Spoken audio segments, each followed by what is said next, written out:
Okay, good afternoon, everyone. So today we are going to talk about the second lecture on perceptron algorithm. In particular, we are going to spend time on discussing this algorithm. Last time we saw some pictures about this algorithm, and then I know that many of you have a lot of questions about how I can draw all these arrows and also the separated hyperplanes. So this lecture, we are going into the details about this algorithm, and I'm going to show you how this algorithm is constructed and what are the properties of this algorithm. We are sort of in the middle of discussing all these classification methods, and this is a diagram of showing you the part 2 of our course, and we are right here talking about a parent of deep neural network, okay, a very simple one-layer perceptron algorithm. And then later on, we will talk about support vector machines and other methods. If you look at the schedule here, we are currently at lecture 17. Last lecture, we talked about the definition of a perceptron algorithm, and this time we are talking about the method itself and its properties. And then the next lecture, I'm going to talk about something that will be very useful. It's called a multi-layer perceptron. Okay, so right now we're still looking at one layer, and you can obviously argue that this one layer is useless. Okay, no one's going to use one-layer perceptron anyway today. Any of the networks that we are using now, it will be multiple layers, and you have a deep network. By definition of deep is just a lot of layers. And so we're going to look at multi-layer perceptron algorithm and see what are the common things behind this multi-layer versus a single layer, and how can we construct a deep neural network from this multi-layer perceptron. I want to spend time on talking about a thing called a backpropagation, although this is not a deep neural network course, okay? But we still want to spend time on understanding the backpropagation. The backpropagation is invented way, way, way beyond the birth of deep neural network, okay? And it's actually the main driving force behind all these deep neural networks. So we will talk about this backpropagation, and then we will try to link the single layer to multiple layer to backpropagation, and then the deep neural networks that we are enjoying today. Okay, so that would be the plan for this lecture and then the next lecture. Now, I also want to mention that by going through these 3 lectures, you will not be able to program a deep neural network by yourself, because it's like a 3-lecture summary of a 1 semester long course on deep neural network. Okay, but then after these 3 courses, you should at least have a sense of what is the deep neural network today doing. At the end of these, it's actually the pipeline that I described in the first 2 weeks. Is that you have a loss function, you have a model, and then you have an optimization algorithm. Backpropagation will be the optimization algorithm. Perceptron algorithm will be the optimization algorithm. The model will be either a single layer network or multiple layer network. That will be the model. And then you have certain types of loss functions. Okay? So it's all going back to the same pipeline that I've described.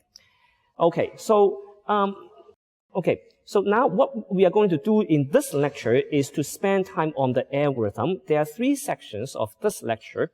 I want to first define the perceptron algorithm and then show you some pictures. And then I want to talk about the optimality of this perceptron algorithm. There will be a small section on the convergence results. Again, this is not a math class. I don't require you to really fully understand the convergence proof. However, I will highlight the main ingredients of this convergence proof in case you want to understand why this simple algorithm actually converges. All right, so let us look at the perceptron algorithm. So by perceptron algorithm, I mean that I have a loss function that is written in this form. Now, this is called a perceptron loss. We have discussed its property last time. And you can see that you have a hypothesis function, this h theta, that is going to give you either 1 or 0. It's a binary case. It's a hard decision rule. And then you're going to multiply with your label y, which is again either 0 or 1. You're going to take the comparison with 0. If there is a mismatch, then you can see that since you have a negative sign, this one will give you a +1. And so when you compare to 0, you will get a 1 for your cost, okay? Now, if you have a perfect match, then you don't have any loss, then you have a 0 here. So this is measuring the number of cases where you make a mistake. So this is called a hard threshold. Okay, on the hard threshold, this is called a hard loss function. There is a thing called a soft decision. And so in this soft case, you're replacing the h by g, where g is a linear function. And so we also look at the property that g is living on a line, and so it can be either positive number or 0. Okay, so a positive number or negative number, and so you multiply with this true label is either 0 or 1. Then you're comparing with 0. Okay, so you either get you're accumulating the error if you use this case. Now, the perceptron loss, of course, is defined by the hard case, and the goal of doing this perceptron algorithm is, of course, to find a solution for this hard problem. The reason that we're going to the soft case is because this is a lot harder problem to minimize, and so we're going to the soft case, and then what we're going to do is we are going to apply gradient descent on the soft case with the hope that the soft case solution can be the same as the hard case solution. Now, this is non-convex problem. This is a convex problem. It's very hard to imagine that by solving this relaxed problem, that you can get to the solution of this much more complicated problem. Yes, it is not always the case, but in this particular example, what we are going to show you that by solving this soft problem, you are going to indeed get a solution of the hard problem. Let's look at this soft function. Okay, so this soft loss function, and I want to rewrite this soft loss function in the following. So look at this. This is JSoft. This is also JSoft. And on the right-hand side of this equation, I'm replacing the max operation by this thing. Okay, so I'm pretty much removing the max operation. However, I do have an index set of J. Okay, J living in the set of M theta. Now, this is a very important starting point. To minimize this function, okay, I need to, of course, run my gradient descent algorithm. And then I want to develop a thing called a perceptron algorithm. This is going to be a very, very simple algorithm, which I don't want to deal with this max operation too much. Okay, so I want to look at a simplified loss function, and I want to derive an algorithm based on the simplified loss function, and then see if I can say anything about the hard case. So this simplified loss function takes this form. You have the summation of your linear term, so this remains the same. However, you have the set J lives in this M. Now, what is this M? M is a set that contains all the misclassified samples. Okay, so just keep in this mind. M is a set of all the misclassified samples. And so if you want to run the gradient descent on this J, what you're going to do is that for every iteration, you are going to find a set M, and then find all the misclassified samples, and then you make the update for those misclassified samples only. Okay? Now, this may not be very clear at this moment. I want to bring up this equation first, and then I want to explain the meaning of this equation. Okay, so let's take a quick look at this set, okay, this M. I want to show you that the left-hand side is actually exactly the same as the right-hand side. Now, why is this the case? You look at the right-hand side, okay? Now, you can construct two cases. The first case is that your xj is misclassified. The second case is that your xj is correctly classified. For the first case, then since xj is misclassified, then of course this index j has to live in this set. And by definition, by my construction, it would be the set of all the misclassified samples. So if xj is misclassified, j has to live in the set M. So if j lives in the set M, then what will happen to this equation? Well, then by definition, we have the sign of this g theta xj, we put a sign, that has to give you a mismatch, right? Because if xj is misclassified, and since you have a discriminant function, you put into the sign, this sign cannot match with the true label, right? The true label is +1, then the sign has to give you -1. Otherwise, how can you get misclassified, right? So this must happen. Now, if this happens, and so you will have this quantity to be bigger than 0. Now, remember there's a minus sign outside, okay? So y and G, they have to be mismatched in terms of sign. So if you put a minus sign outside, they have to be a positive number. Same as what we have discussed last time. Okay? And therefore, if you put a max, it will give you this minus of y times g. So you can ignore this max operation. Okay? Now, how about for the correctly classified case? For the correctly classified case, j is just not inside the set M, then you're skipping that entry.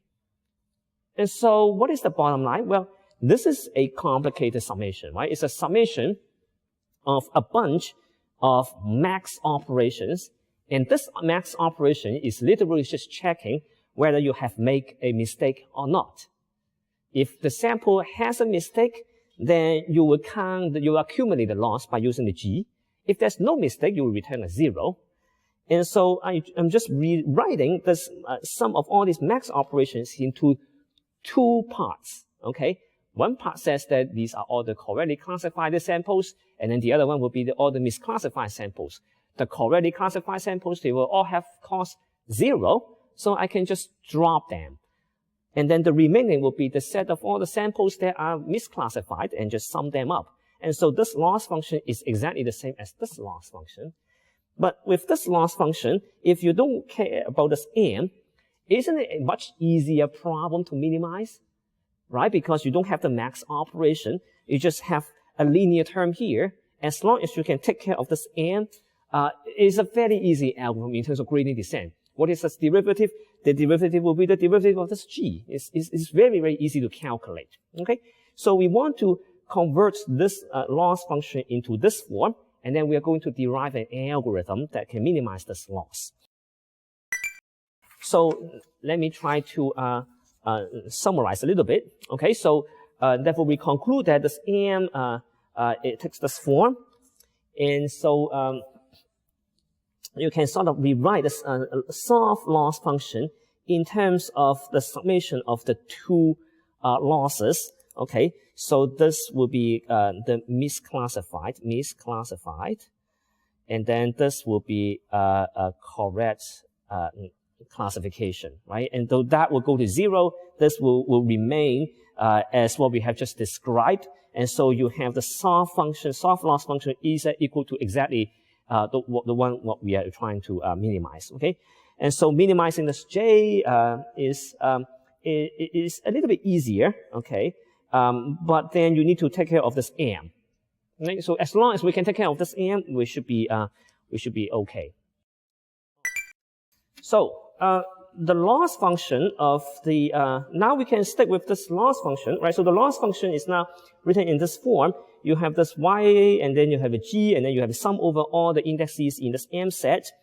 So what is the algorithm? Now you ask any person who has some experience with algorithm, when you have this kind of loss function, what would you do? Well, first of all, you know that the theta will has to be updated per each iteration because we are going to use gradient descent. So you will be updating iteratively. And so now if I have a theta, and a theta k, current iteration is k, what I'm going to do is that I'm going to look at whatever training samples that are misclassified at my current iteration, I will just label them. Okay, I will say that, okay, these are the misclassified samples, and then I'm going to run a gradient descent for these misclassified samples only, and then I'm going to update my theta, and then I check this misclassified set again, and then and repeat. Okay, so this can be done in the following way. So at each iteration k, you are going to fix this set M equals to this M evaluated at this theta k. Okay, so that means you give me a set of parameters, this is your current classifier, and then I'm going to grab all these misclassified samples, and then I will calculate my loss according to that. Furthermore, I'm going to calculate my gradient of this function, okay? Now, once you have this theta m becoming theta mk, so you restricted yourself to the kth iteration, then the number of elements that will survive in the summation is just limited by the number of misclassified samples. And if that's the case, then this gradient descent, which is the gradient of this J, like gradient of this J is just take the gradient of this J, right?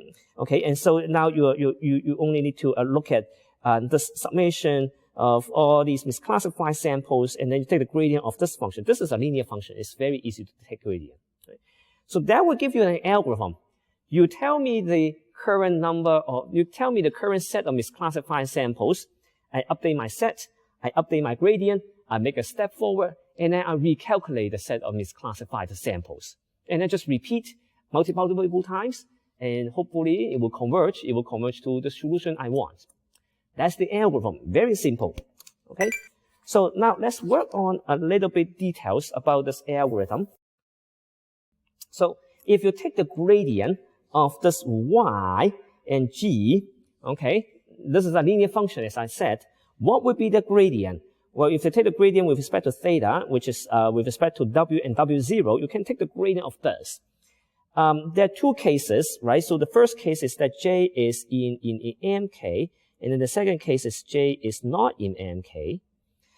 If j is in mk, then you're taking the derivative of this function, and so this is a linear function. So you can read it as taking the gradient with respect to w and w0 of your w transpose theta j plus w0, and then the other one will be taking the gradient with respect to w0, and therefore you can get two numbers, right? One is xj, the other one is 1, because this one will give you xj, the other one will give you 1, right? So you take the gradient of this linear term, you will get xj and 1. So that will give you this quantity of minus yj times xj and 1 if your sample is actually in your misclassified set. But if you're not inside the set, you will just get 0 according to the definition. And therefore, the gradient of this function, that's very easy. It's either two cases. This case is easy, right? It's just y times x. The other case is 0. And so what is the gradient descent step? It will be given by this formula. Extremely simple formula. The k plus 1th iterate would be equal to the kth iteration plus the step size, alpha k, and then sum over all the possible misclassified samples, and then this vector will be yj, xj, and yj, okay? And since you have a negative sign, originally that should be a minus alpha k, now it becomes a plus alpha k. Gradient descent, right? So gradient descent has to give you a negative gradient direction, but since the gradient is negative itself, so you replace negative by positive. That is the algorithm, okay? And so if you want to have an overall picture of the algorithm, that's it, okay? How many steps? 2 lines, if you don't worry about the for loop, okay? So you write the for loop, and then inside the for loop, all you're doing is that you're updating your set mk, okay? And then the mk will be the set that contains all the indices j, such that this yj and g is less than 0. You just list them out, okay? So that would be the set of misclassified samples.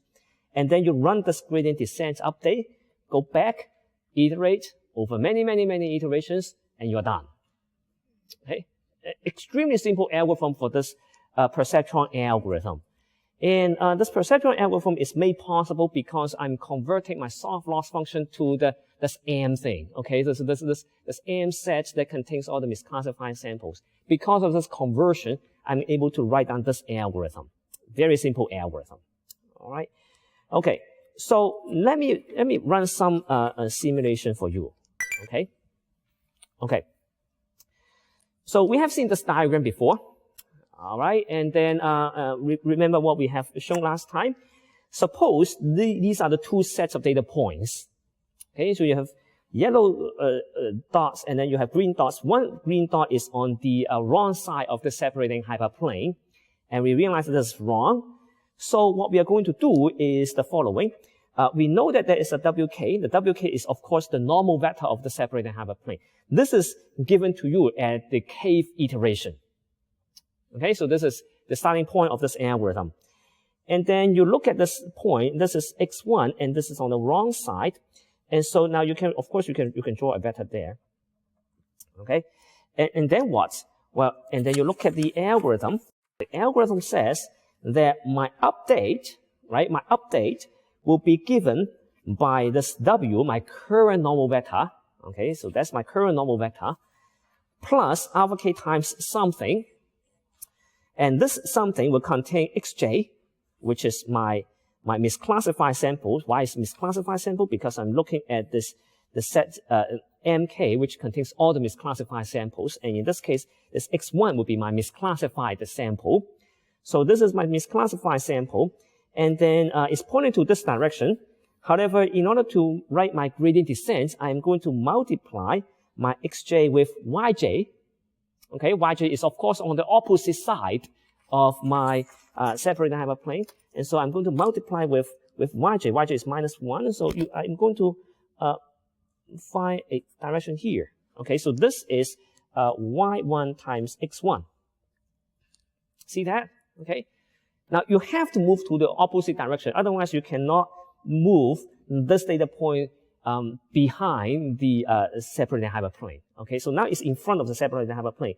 So hopefully, after moving the separating hyperplane, I can show that this green dot will live behind the separating hyperplane. So you have this y1 and x1. Okay, so now you have y1 and x1. No, and so then you form a linear combination of the wk and also this y1 x1. Okay, so the combination will be given by this alpha. So now what you're going to do is that you are going to form a linear combination between wk and y1 x1. Okay, because we know that wk plus 1 equals to wk plus alpha times y1 x1. All right, so now it is a linear combination of this wk and x1 y1. It really depends on what is your alpha. If your alpha is 1, it will be half and half. If alpha is 2, you have more emphasis on here. Alpha is 1/2, then you have more emphasis over there.